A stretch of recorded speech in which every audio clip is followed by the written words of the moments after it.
If I was sad, I would eat. If I was happy, I would eat. And you kind of made those connections between food and emotion, and it kind of became an unhealthy relationship with food. Welcome to How I Lost It, where we learn the stories behind some of the biggest weight loss successes. I'm Marley Ficalora. Now let's begin our interview. So we've got Erik here. Erik, you lost almost 100 pounds on a plant-based diet. Hmm. So I just want to talk about you really quickly to get started so we can get to know you. So you're currently at Indiana University, Right. and you're on a plant-based diet. So can you tell us Hmm. just about growing up and what you were eating, how you formed the Okay. habit to put yourself in the position that you were in, that you want to make the change? Okay. So, food has always, I mean, eating has always been an issue for me. So I was overweight from, I mean, as early as I can remember. I remember I went to a nutritionist even with my mother when I was in the third grade, and I was like at 140 pounds or something in third grade. And I just really kind of ballooned up. I was always an emotional eater. If I was sad, I would eat. If I was happy, I would eat. And you kind of made those connections between food and emotion, and it kind of became an unhealthy relationship with food, I would say for certain. And then going into high school, I got more serious into dieting. So I actually did the ketogenic diet in high school and lost about the same, close to the same amount of weight that I've lost now over a course of, it was really fast. It was like 8 months or 9 months or so. And then I came off that diet, and within the next, I think it was within the next calendar year, I gained all the weight back and more. So, because that's a real yo-yo diet with the ketogenic stuff, and it's hard to keep your body away from those carbs for that long, and especially when you come off of that, you bounce right back. But so after that, I kind of just gave up on dieting. I didn't really care about that going into college, and I kind of just accepted that like this is how my life is going to be. And then 2 summers ago, I got into, well, I was still looking for an answer. I was still unhappy with my body and how I felt every day, and I was getting unhealthier. So I was looking for answers, and I knew one vegan who's my current roommate in the other room here just now, and but I made the decision in the summer when I was alone in my house. My other two roommates had gone back for the summer, and so I had just complete like privacy to figure this all out, and like basically relearned my eating habits. I had to formatively what I think is one of the key pieces is that we need to change our relationship we have with food. I think that it's kind of it's unfair in how our society works, and how food works in our society, and how it's so easy to get so many calories, but it's hard to get nutrition.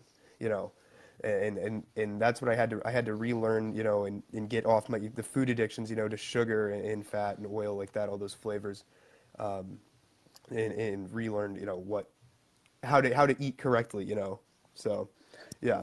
Yeah, I mean, it is amazing because we form these habits at such a young age. And I said this, I went Hmm. to this event for a charity event for St. Jude's, which does wonderful work. They do such great things for kids Hmm. with cancer and other Absolutely. debilitating diseases. But I was there at this event, this big charity event, and all the little kids, 4 years old, 2 years old, 5 years old. They were making Hmm. cookies with M&Ms and Reese's Pieces. They were eating pizza. They were eating hamburgers. I saw a little kid, the cutest little kid, 4 years old. It was going through some really tough times. He's holding a burger in one Right. hand and a pizza in the other hand. And I realized really quickly, we have seemed to have this disregard for what we eat. We Right. don't think it has any impact on us. We don't even think Hmm. about it, even though it's really causes a lot of these problems that we are suffering and Right. facing today. And that's why I think it's so great to talk to someone that's a little bit younger as well, because we get to hear about how did you form these habits? How did it happen? What was the Hmm. root of these problems that made you have to learn this on your own? Because it's truly amazing that you figured it out, that you were able to relearn Appreciate it. and break a habit, because it's not easy. It's not easy. I It's know not at from, all. It's yeah, not at all. yeah. So can you Yeah. talk about how that habit formed? Was it your parents that were eating this food, or what got you Um, in that position? Yeah, so basically I cannot, it would be difficult for me to name many extended family members who do not have type 2 diabetes in my Yeah. family. There's significantly more that do than do not. And that's just kind of always been the thing. And then, all the happiest times, when I'm looking back on childhood, it's surrounded by food, right? Family get-togethers, things like that. All those positive memories, they get tied in to food and to that going on there. And then with my family being as unhealthy as we unfortunately are, um, it was always unhealthy food was at the center of it. So that was kind of, I don't know, it just in your head it became associated with like these positive emotions and feeling better and feeling comforted is, eating these unhealthy foods. And then that just kind of grew and developed into, you know, eating McDonald's multiple times a week and things like that. Yeah, it's those habits because we learn Right. so. Like I always say, and you know this too. We learn everything when we're young that we keep throughout the rest of our life. We learn how to ride a bike. Hmm. We learn how to Right. brush our teeth. We learn how to walk. Hmm. We learn how to speak. We learn such important things at such a young age. Learning how to read. The list goes on, and then we keep those and we use those tools throughout the rest of our life. And one of those things we happen to learn is, like you're saying, your eating habits, right? Going to McDonald's, that becomes Right. something that we're so used to. Ronald McDonald, the happiest Hmm. place on earth, right? Right. They emphasize trying to get school lunches and getting the kids to eat Yeah. these types of foods, so that becomes Yep. habitual, so that it's like walking in the park is eating at a fast food restaurant. It's unfortunate, but Right. they've done a very good job at that. So let's talk more Hmm. about your process to lose the weight. One of the things Okay. that always happens with people is they have an aha moment. There's either an experience in Hmm. their life, or there's a time or something happens that makes them say, okay, enough is enough. I'm going to make this change. What was Yeah. that moment for you? So the switch to a plant-based diet was, as I said in an email to you, it was kind of like a synthesis of all these themes in my life that were all these questions that kind of needed an answer. So I'm here at Indiana University studying environmental management, and then in the environmental aspect of animal agriculture is something that I study and I do a lot of stuff on, and I didn't even know how bad it was until I started looking into this lifestyle change, and so that it brought that end of it together. I live ethically within treating the planet well and that sort of stuff. And then health wise, so I had my uncle was when I started doing this, my uncle was getting sick, and he was 55 at the time, I believe, of 54, and he was, it was someone who I looked at him and I was like, this isn't someone who made different choices than me with food. This is someone who made the same choices as me, but just for a longer time. And so he very unfortunately passed about a year ago now. And yeah, that was a catalyst that really locked me into, this lifestyle change and, that that's not going to be me, I'm not going to, deal with these preventable illnesses that so many of our, so many American citizens unfortunately deal with. Yeah, I'm so sorry to hear about your uncle passing. It's Hmm. it's really, I've never seen, and I know they talk about life expectancy, and they're saying, for the Hmm. first time people are going to live shorter lives than they've lived Right. in the past, and Hmm. that's disappointing considering Very the disappointing. massive developments and moving forward we've done with our technology and our Hmm. ability to have all these fruits and vegetables and medicines and doctors and all these amazing tools at our advantage, and yet we're still dying at an earlier age. I've seen just Right. myself, so many friends and family members pass away at such a young age. I've seen friends, parents dying at ages that I've never seen before, and it seems to be more Hmm. common than it's not. And it's these Hmm. diseases like type 2 diabetes and heart disease and cancer Hmm. that are just absolutely devastating. And our life Right. expectancy, we should live happy and healthy life until 100 years old, Right. and having it cut short at 50 and having that feel like it was a long Hmm. life. It's not fair to them. It's not fair to their families, and it's not.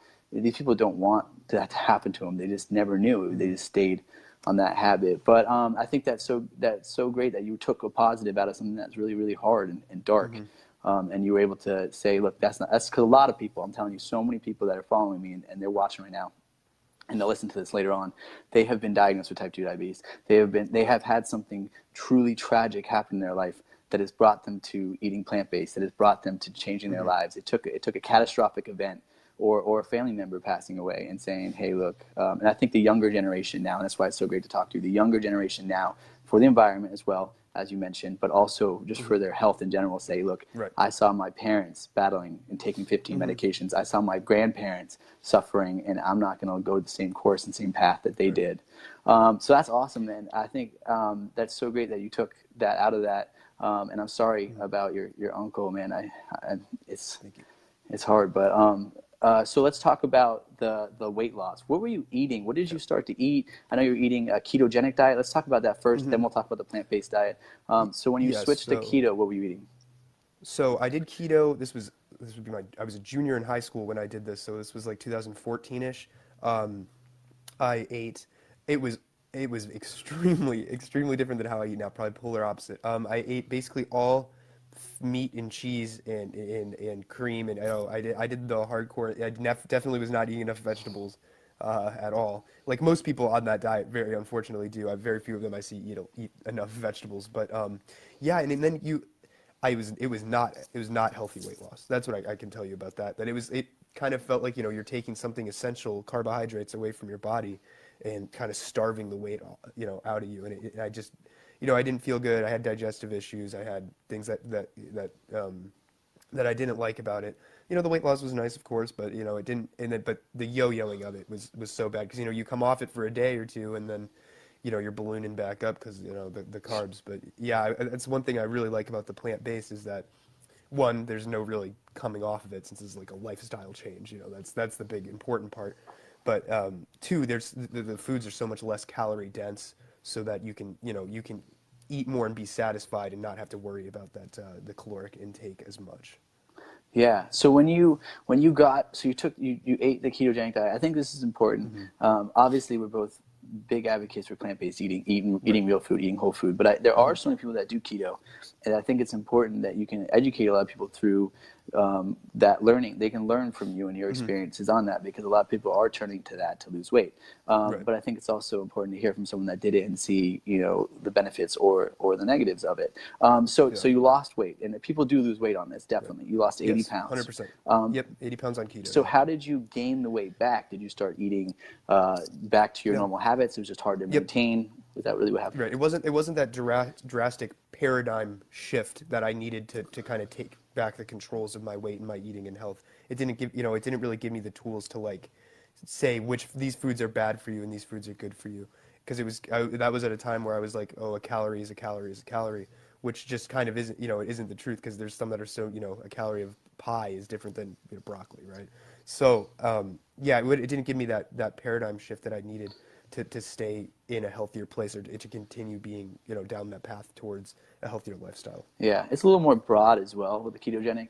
Like they say, remove your carbohydrates, but at the same time, carb is a huge group, right? To say to remove, to say you need more protein, Energy. or to say you need less carbohydrates, or to say you need more of any macronutrient, I think is a little bit false and a little bit misguided. But I think that the thing that is, it does make you lose weight because you're cutting out a lot of refined grains. So you're not eating bread, you're not eating pasta, you're not eating a lot of refined sugars. And anytime you cut those out, I always say Those are those are positive to cut out either way, if you're plant-based or not, because that's going to help you with your weight loss results. Just because they take a longer time to digest, and so they stay in your body for a longer time, that causes that weight gain.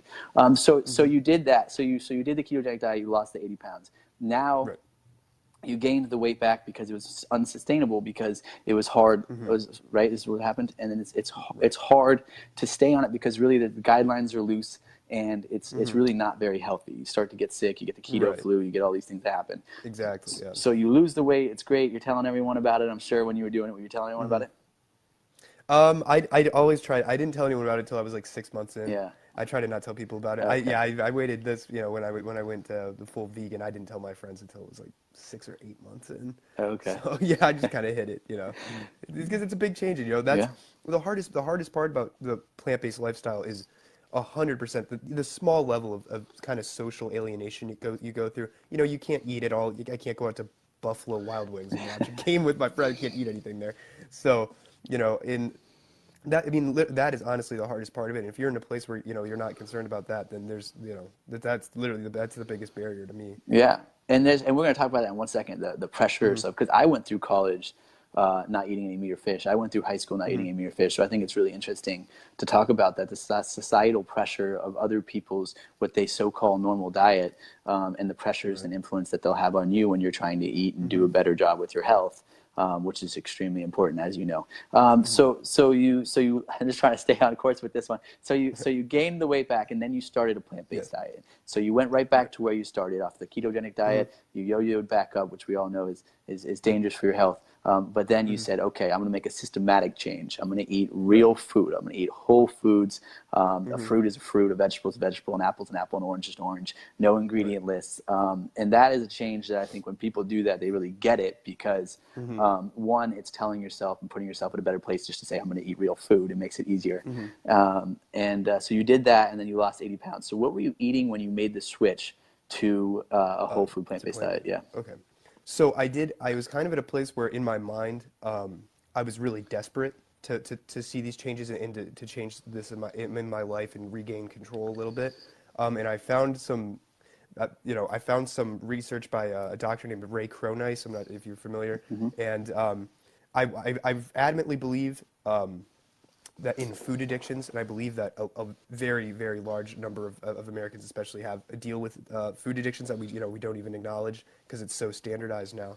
And so I needed something to kind of snap the food addiction. So I learned about this actually from a video on the magician Penn Jillette, if you're familiar. Yeah. And he went through a very drastic weight loss, and he now eats all plant-based. So what he did was basically it's this isn't no doctor's probably going to recommend you this, but it's called a mono diet. I'm sure you're familiar. And just for a couple weeks, or a week or two, you eat nothing but like one basic thing. And so I took kind of elements of that, and I ate like potatoes for like a week, and the whole idea of that is you break your addictions. By the end of eating a week of you only eat potatoes, you have no meal times, that sort of stuff. You don't crave sugar anymore. You don't crave any, you're kind of getting rid of your addictions to food. And so I kind of did that right at the beginning to reset myself and just to kind of, to level the playing field out, to be ready to develop, it was a positive foundation, to build up from. And so after that, I was eating a lot of raw. I was eating basically a pretty heavy, like 80 to 90% raw for probably the first 2 months, I'd say. And this is where, when I tell people this part of the story, they kind of, oh, okay, yeah, it was easy for you, because when I did that in those first 2 months, I was actually working at a health food grocery store. So I had access to very healthy food at a discount or whatever like that. And that made eating raw a lot easier, because eating raw it's difficult. That is, you have to eat a lot of volume. You have to, be careful about what, get your nutrient levels right and all that sort of stuff. But yeah, so I basically, I had to learn, about calories again. Like I knew, oh, food has calories, but I never looked at them. I never thought about, how many calories am I actually eating in a day? How is this going to, affect me based on my activity level and stuff like that. So yeah, I switched into, a lot of obviously fresh produce, and kind of moved through the raw stage in the first few months, and then I stay very vegetable heavy still, of course, very vegetable and fruit heavy. And now I just like to incorporate different ideas and kind of keep things changing. So I love intermittent fasting. I think that's a great tool to have. And about 3 or 4 days a week here at IU now, I do 1 meal a day, which is I love that, because it's you're only cooking one time. You get to eat a huge meal, so that satisfies the deep down binge eating side of me that I have, and that still does exist. So you get to eat your huge meal, be full, and then only cook one time, one thing of dishes, and yeah, I love the 1 meal a day, because you control it all, and it's all in front of you, and you can like do the math right there and figure out that you're eating the right thing. But yeah. Yeah, that's so cool. So we'll touch on that really quickly. The mono diet, the potato diet. Right. There's other vegetables and fruits you can do as a mono diet as well. The potato one is the most common, because Dr. McDougall, it's a starch. It's filled with energy, filled with carbohydrates. So there's another guy, Andrew Taylor, who I actually interviewed. He lost around 150 pounds on a potato diet in Australia. Oh, wow. Yeah, he's got a thing called SpudFit, and he did the same thing. It was battling food addiction, because so many of us are addicted to sugar, so many of us are addicted to saturated fats, all these like oils and those sort of things. They're very addicting, right? You crave them, Right. and so to get rid of those cravings, to change your taste buds, you choose to eat one thing, because it just simplifies the process to the max, right? You're like, okay, I'm only eating that potato, that's it. Yep. And I'll do it. So that's a great way to start. I think that's so cool that you did that and you figured that out. Penn, I have seen his story as well about he wanted to turn around his health. He was battling a lot of problems, the magician from Las Vegas. And he said, I think the potato diet, he said he loves a challenge. He loves a good challenge. And he knows that if he does something, he'll stick to it to 100%.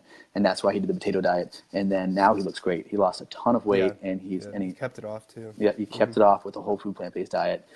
He eats real food. He says occasionally he'll cheat, but very, very rarely. Right. But for the most part. And I read recently that he's cut out those cheat days. Oh, there you go. Even better. Yeah, so he's all plant-based now. That's so great. And if you remove those cheat days, it makes it much easier, actually, because you don't even have the idea to crave the other food. Right. And also, when you eat something that is, even for me, oil, if I eat like a French fry now, it just tastes like oil to me. It tastes terrible. But if you had gone 2-3 years ago and I ate a French fry, of course, it's the best thing in the world. But when you cut things out and you really go cold turkey, remove that sort of stuff. Your taste buds, your cravings, everything changes, and everything kind of works for you and makes this a really easy process. So that's great. You talked about the mono diet, and that you kind of went onto a raw food diet, and you talked about a health food store and telling people that, I did the Pro Section Challenge to show people it's really affordable and accessible to healthy food and fruits and vegetables anywhere you are. It doesn't have to be a health food store. You can be at any grocery store, Kroger, Ralph's, Whole Foods, Trader Joe's. It doesn't really matter. Everyone's got access to affordable, accessible, healthy food. It's just a question if they're going to eat it or not. So you lost all that weight. And now you're eating and you're doing intermittent fasting, which is really cool as well. A lot of people are doing this now. I think it's not the end all be end all. Like, you can't just intermittent fast and then eat all of your other food, which I think people have taken out of context a little bit.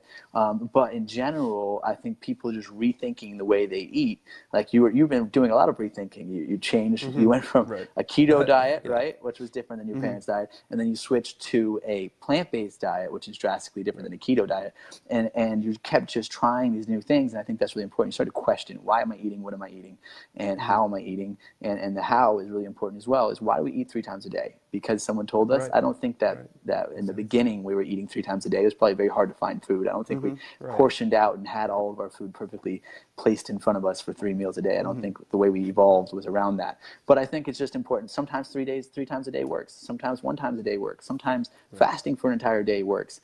It's very key that you drink a lot of water. But it's good that you're talking about that intermittent fasting, that you figured that out and you're playing around with your body and playing around with your eating times.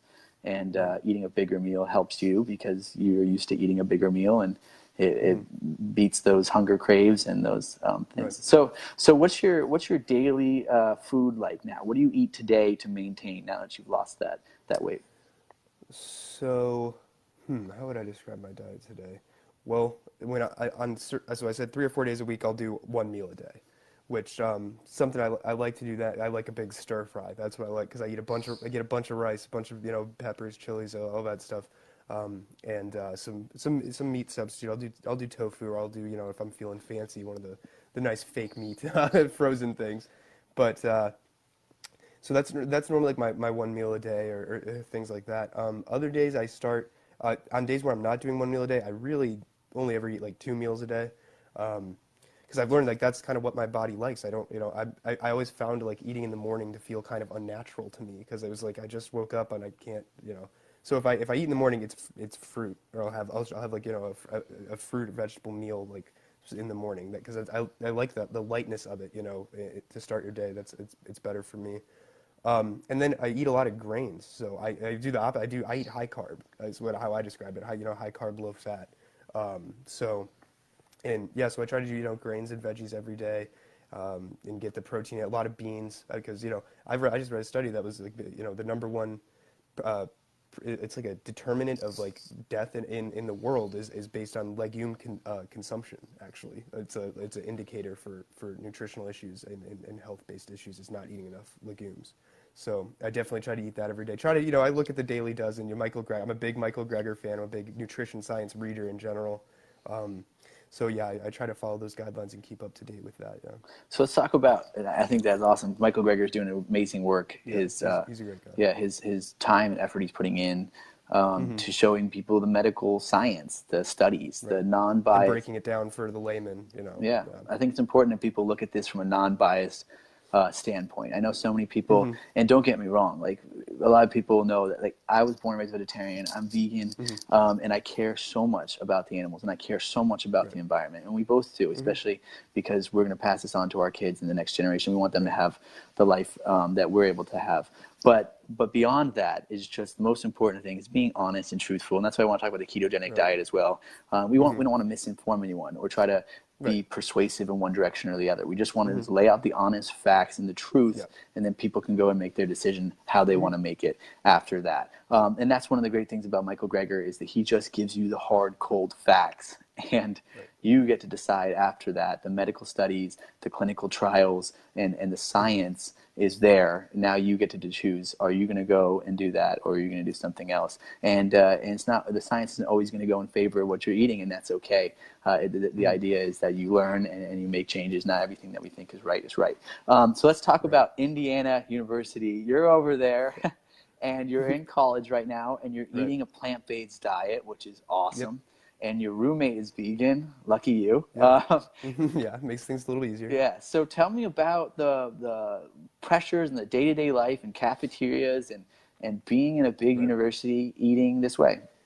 So IU is actually ranked, PETA ranks IU in terms of like vegan campus like friendliness. We're ranked pretty well, but I've not, I've had some issues on campus actually. I mean, there's options. Like there should always be like one option or so, but there's some things that are just needlessly like unavailable for people who eat a vegan diet to eat. Like I can't buy a peanut butter and jelly sandwich from my school in the cafeteria because they use bread that has milk and eggs in it. Like it's like this is if I'm hungry and I'm starving, it's like I want something to eat. So I always try to eat and bring my own stuff because obviously I'm on a college budget and it's amusement park pricing over here, but yeah, so there are options on campus sometimes if you go to the right spot and you find it, but they could definitely do more. And I'm actually I'm in contact with the Office of Diversity, Equity, and Inclusion to inquire about getting more plant-based options and healthier options because they last year it's actually gotten worse this year because last year they had two different vegan sandwiches in the main cafe in my school, which is the School of Public and Environmental Affairs. And they had two, and those were both removed this year. And so they took out two vegan options and replaced them with Lunchables, literally processed meat and cheese, which are, as you know, the World Health Organization says those are type 1 carcinogens. And that's what we replaced the vegetable-based option with. So I was not very happy to see that. So yeah, I'm in contact with trying to get some better options because that doesn't feel very inclusive to me. If there's one option on a random day that I can have. Yeah, it's not inclusive to you. It's not inclusive to anyone. And that's the most Right. important thing that I think these schools learn is that it's not about, and it's important to be inclusive to all people, vegan or not vegan. But at the end Right. of the day, we need to do better for our kids. We need to give people opportunities to be healthy and learn good eating habits at a younger age. And I think that's important that you're at the school level telling people and telling your administration saying, hey guys, here at Indiana University, why are we getting rid of vegetables and why are we adding Lunchables, processed meats and processed cheese to our diet? That's not going to help kids. That's not inclusive to me who's trying to eat a healthier and happier life that went through a lot to get to Right. where I am. And there's so much misinformation out there too, Marley. That's a big thing. That's why people like Michael Greger are like, heroes for doing this and what you're doing, spreading this information to people about how, you don't have to eat like the way, people have eaten the last 50 years because the way we've eaten the last 50 years, no one has eaten like that for the previous 200,000 years. So it's not super good. It's hard on the body. It's hard, and I like things like people just don't, they don't know the truth about certain things. Like they don't know that in America, it is illegal to write healthy on a package of eggs.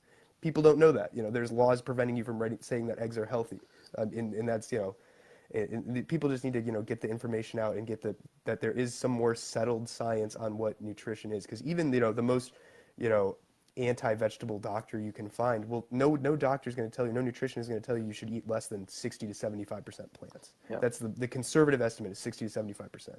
And really, you and I both know that it should be even more than that. But yeah. Let's talk about, yeah, absolutely. I think it's 100%, right?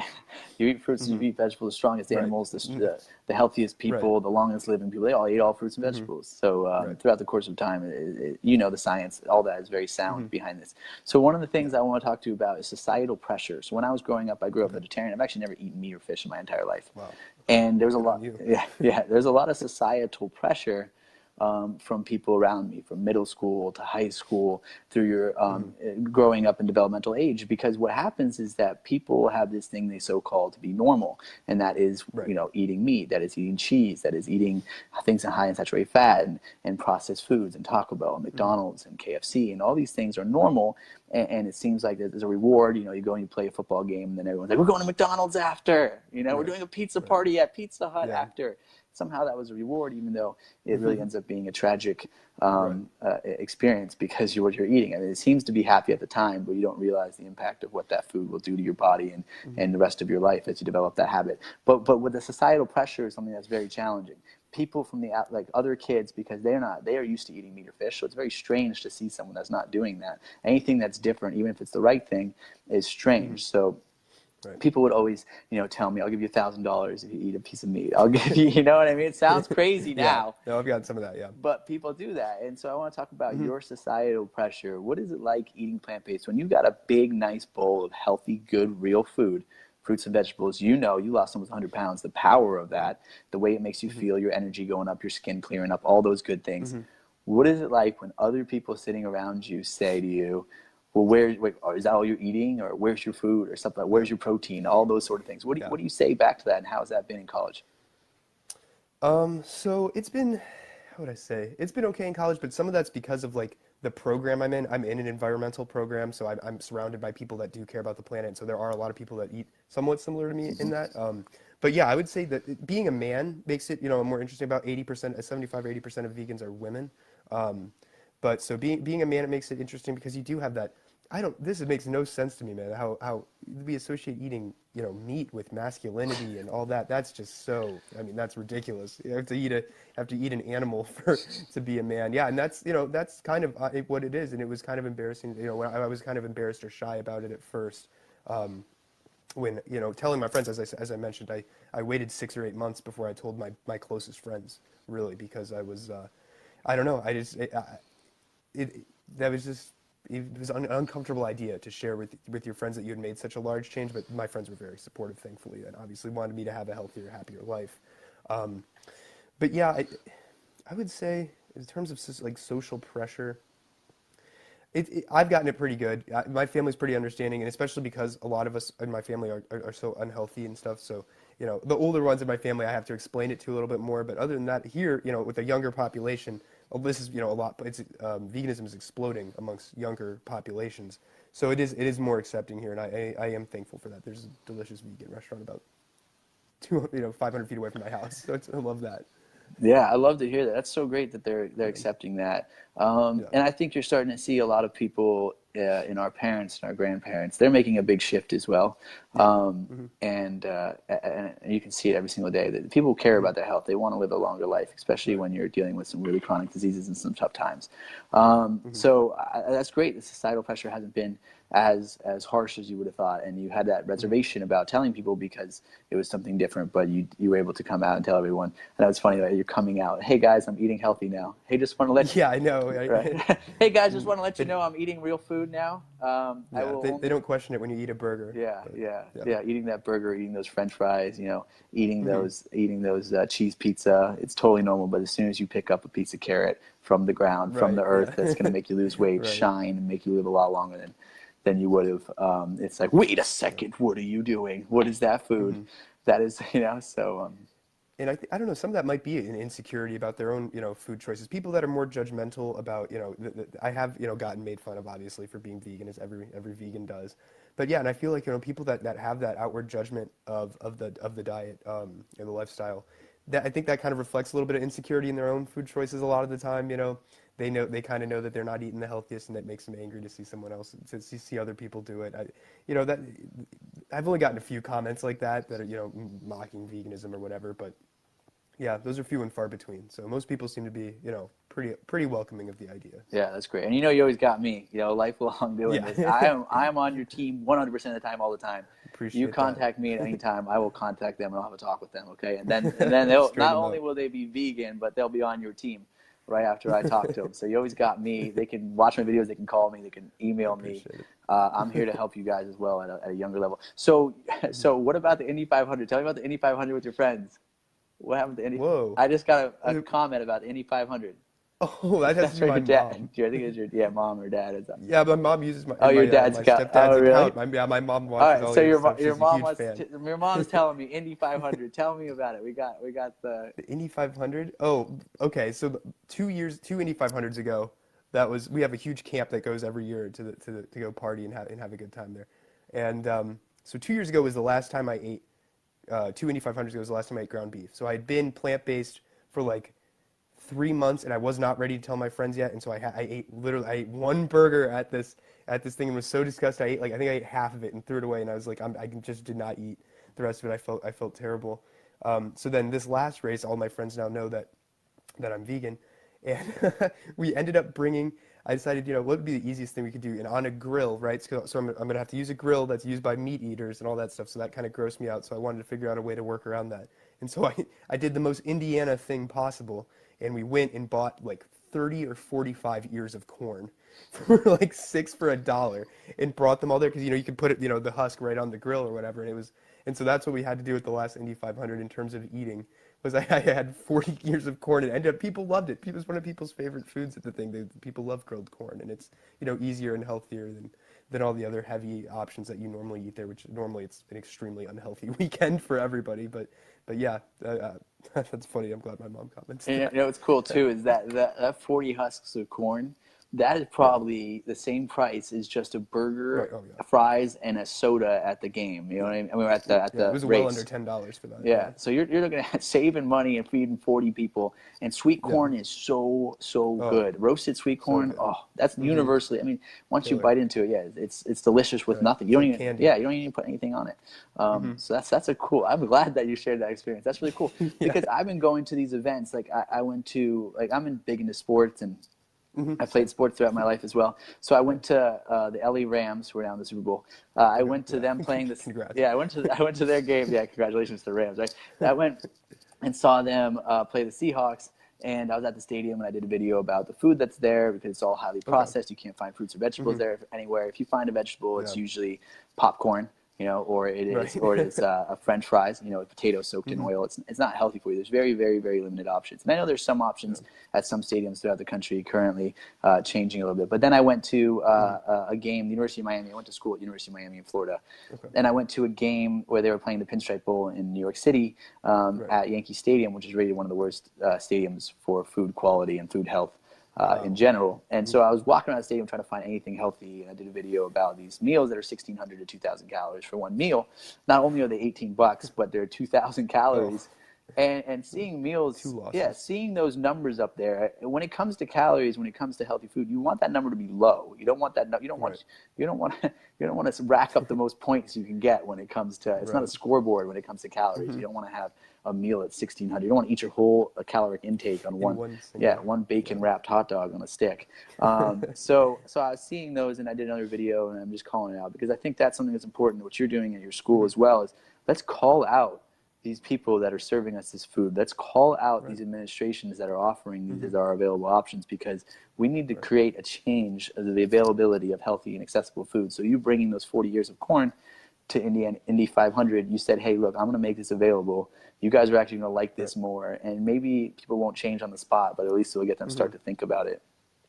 So that's cool. Yeah, it is important just to demand accountability from the people that are providing the food choices, because if I have to eat at school, I'm kind of trapped. I have to buy food there, and if there's nothing for me to eat, it's like, wow, this isn't too cool. I'm gonna starve. Yeah. So tell me more about like the future. Where do you see? So you're doing environmental study.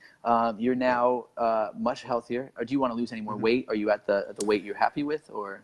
I'm right at 180 now, which was my initial weight goal, but now I think I'm going to try to do like 15 more, 10 to 15 more, and then but I'm factoring in exercise now. So this whole time I lost all this weight, I didn't exercise at all. Wow. None. Wow. I actually would say I lived a sedentary lifestyle, but now I'm trying to get into a more active lifestyle and just see because I've never exercised in my life. I've never been physically fit in my life. And this is the closest I've been so far, and I'm liking it a lot. So I kind of want to keep going further and just kind of see what I can do. So yeah, I got friends that I go to the gym with now, and that we're trying to put together a routine and start something out like that. So yeah, that'll probably help in the weight loss. So I could see going about 10 or 15 lower. I'm at like maybe just under 180 right now. Yeah. That's awesome, man. Yeah. So you did no exercise. You lost almost 100 pounds. None. Yep, I mocked exercise. Actually, when people ask me about weight loss, they're like, "What are you doing? Are you in the gym?" I'm like, "No, I'm not going to the gym." I always tell people I'll run if something's chasing me, but that's pretty much it.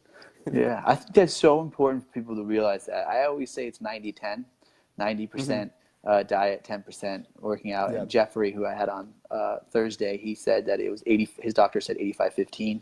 But what was the general consensus is what you eat is much more important than your exercise. Even though exercise is very important, and I'm glad that you're thinking about doing this because it's for your mental clarity. It's for your heart. Yeah, that helps a Yeah, lot. and for your heart as well. And just you can see it when, even if you're skinny and you're super fit and you go and you exercise and you haven't done it for a while, you can feel like just your breath, your shortness of breath, and all that sort of stuff. So it's definitely very, very essential to exercise. But just in Yeah. terms of weight in general, I think the most important thing is to eat. You can work out 10 hours a day and still Right. eat the standard American diet and not lose a single pound. Yeah. But you cannot work out a single hour like you did, and you can eat a plant-based diet and you can lose 80 pounds. And yeah, So and find your health goals. Yeah, and you know, you read those things that are like you have to put it in perspective. Like I read something that was like to burn off the calories from a single M&M, you have to like walk the length of a football field like 3 to 5 times or something like that. You know, when you think about it like that, it's like okay, you can't out exercise a bad diet. That's just kind of the realization people have to come to. You know, no matter how hard you want to exercise, no matter how much you want to sweat, if you fill your body up with garbage food, that's how you're gonna feel. yeah, no, it's so true. You can't outrun your diet. You can't run away Yeah. from what you're eating. Hmm. The biggest choice you make every single day is what you put in your body, Absolutely. and then the exercise that should come as an added benefit. But yeah, you got to focus on what you eat. You got to eat real Hmm. food, and it's so easy. So tell me about your cravings, about your what you like to eat now versus what you used to like. Were you surprised? Did you ever think when you were 12 years old, if you were looking back on it, that today you would say, "I love a nice bowl of rice with some tofu and some I did broccoli"? not. I did not ever think that. Yeah, so especially because I went from, I did cold turkey, how I switched. I had no transitional period. I went from watching or eating three, meat and cheese heavy meals a day to zero for 2 years. So I think that helped a lot in terms of like cravings and stuff. But now we're having like now I crave like yeah, carbs. I love exactly what you said, rice and tofu and something I like I've learned about myself and the food addictions that I've dealt with in my life is that I crave big meals. I like to eat a lot. So one of the things I love to do is eat huge salads, like extremely large salads, because you get the volume right in the process, and you get the feeling of you being really full, but you stay low calorically. And it's healthy, obviously, and you get all the benefits that come with eating leafy greens, which are immense. And I watched a Michael Greger video not long ago that said 98% of Americans do not eat enough leafy greens. So yeah, it's definitely an important thing. But yeah, I love doing that to beat the addiction, or not the addiction, but the craving for big meals and the binge eating side of it that I've dealt with my whole life. I love to eat big salads now. So yeah, that's kind of one tool. You figure out these things about yourself and you can implement different ideas to kind of to neutralize them or make your unhealthy habits healthier and work on them at the same time. Yeah, yeah, it's that process of eating all that food and the fiber that gives you Right. that satiety and makes you feel like you're Yeah. full at a low Hmm. calorie deficit. A lot of times when I was posting these videos when I first started doing this, the Pro Section Challenge, I would get so many comments and said, "How many calories is that? Is that enough calories?" Because people were actually looking at it at the wrong way. They were thinking, Yeah. "I need to eat up to 2,000 calories, otherwise I'm going to wither away and disappear," which is not Hmm. true. Not at Um, all true. no calorie is the same, no carb is the same, no fat is the same. Yeah. Everything has its own unique makeup, and I think that's Right. important. Like every vegetable is different; they all have different Hmm. qualities, benefits, vitamins, and so when people think about that, you can eat 1,200, 1,300 calories of fruits and vegetables, and you ate a ton of food that day, and you're Hmm. super full, and then that's why you lose the weight because you stayed full. You you Right. you you you weren't hungry. You didn't have those Hmm. cravings, and yet you were still at a caloric deficit. So yeah, I think it's important that people realize that they don't need to get to 2,000. Otherwise, you're just Right. overeating if And you yeah, do. very few people actually need to eat 2,000 calories. Yeah. Unless you're really an athlete, you're resting your burn at your rate that you burn at on a daily basis. You're probably not, very few people. I mean, if you're over the age of 25 or 30, it's unlikely that you need to eat 25, or I'm sorry, you need 2,000 calories a day. Because very few people actually do need to eat that. I eat more like 1,500 a day. Then that's kind of the range I try to stay at, just in my head, close to 15. Yeah, yeah, yeah. I stay anywhere between, I stay around probably 15, but anywhere between 12 and 15. Yeah. And I feel fine. I never feel Hmm. full. My energy is super high, Hmm. and I'm sure you feel that. What about your energy? I want to talk about your energy. That's something I think people Okay. really notice. What happened Yeah. after you went plant-based and you lost that weight? What was your energy like? Through the roof, I would say. Like that was a huge change. From my perspective, I just kind of like it was weird because like everything got easier, and things in terms of like my mental health improved drastically. And so that especially improved my energy and made getting up and doing everything every day, that was a lot easier because I liked more who I was. I liked what I was doing. The diet felt good. It felt like, it was something I agreed with ethically, and it tied a lot of these, as we mentioned, it tied a lot of these ideas together in my life, these themes.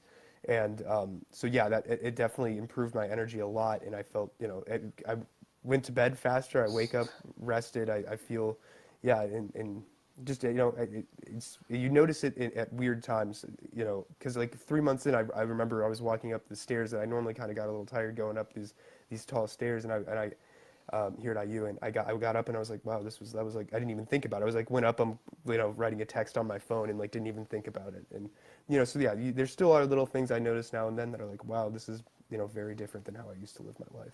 Yeah, yeah, definitely. It's amazing the change. Yeah, stairs. That's something. Anything. Just getting out of bed, I Yeah. think, is the coolest thing for me. Because let's be honest, especially when you're in college, Yeah. or you're just working a lot, and getting out of bed, Mhm. it's like, oh man, a new day. You know what I mean? Right. When it should be, Right. oh man, a new day. You know. Exactly. So Yeah. that changes when you eat like this, and I think a lot of it is Mhm. because you're happy with your health. You're happy Mhm. with the commitment that you're doing. You're happy to Right. take another chance, make up fun meals. You're more Mhm. excited to think about what the day is going to bring, rather than it being the dredge and thinking, oh man, what health problems Right. am I going to deal with today? Oh man, my Right. energy is low. Oh man, I got to go to work. So I think that's a big thing. I always say that, like, let's make getting out of bed a little bit easier. Let's put a smile on Absolutely. your face when you do it. So I'm glad you Mhm. mentioned that. Okay, we'll wrap this up in just 1 second. I want to talk more about school and kids around you. Okay. Did other kids start to do a plant-based diet, or at least incorporate more fruits and vegetables that surrounded you from seeing you do it, or did Mhm. they kind of just keep in their lane? So I would say they definitely have. So I have two roommates here. So one is already vegan. She was the first vegan I ever met. And then my other roommate has definitely transitioned his diet down to a very low amount of animal products. I'd say he definitely does not eat meat every day, which is compared to the Western diet, that's very low animal intake. Um, so yeah, he's dropped his off, and then my mom, your biggest fan, uh, she's been plant based for like 8 to 10 months now, I think. So yeah, so I've definitely tried to push it more on my family than on my friends, because I don't want to be too preachy about whatever I do. But there are times where I definitely will get on the old soapbox.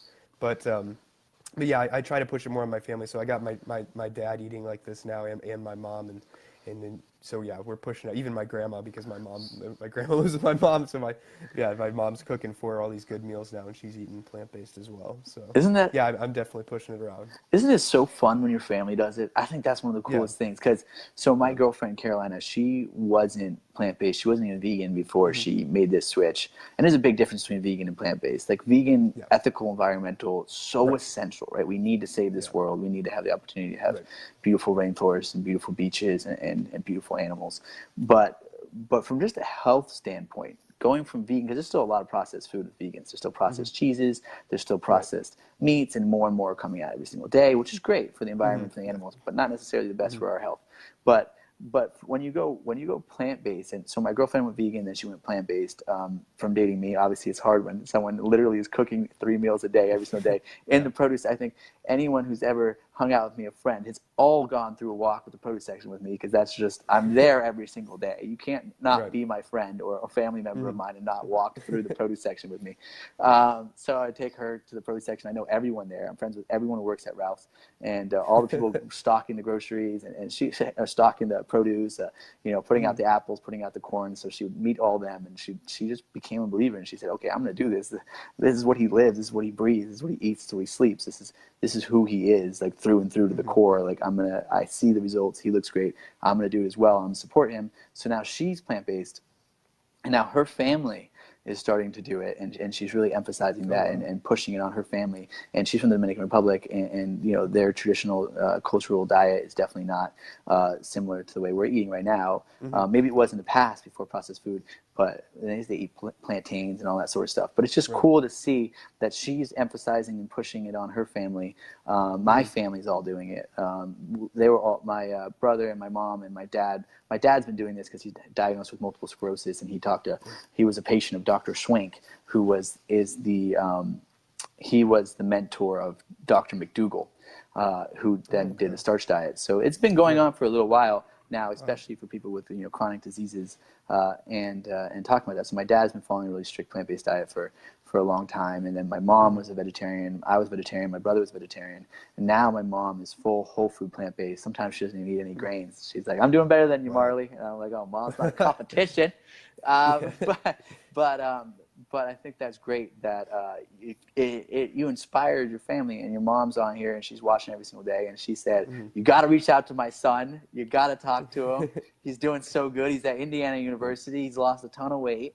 He looks great." And she's right. I mean, you do. Like, there's just you can't. That's the thing that's so amazing about this. You just can't deny the fact that you look good. Right. Do you know what I mean? Like, your skin's clear. Like, you can see it on the camera. Like, that's the coolest thing about talking to these people, and that's why I do the before and after, just so people can see, like, not only you can see it in people's eyes, their energy and their happiness, and it's like something like a light bulb went off in their head, and you can really tell in the eyes. You can see like someone is more like disappointed and sad and thinking like, I got a long way to go, and then you see it once they figure it out, they've lost that weight, and they're just happier. There's more energy, there's more appreciation for everything.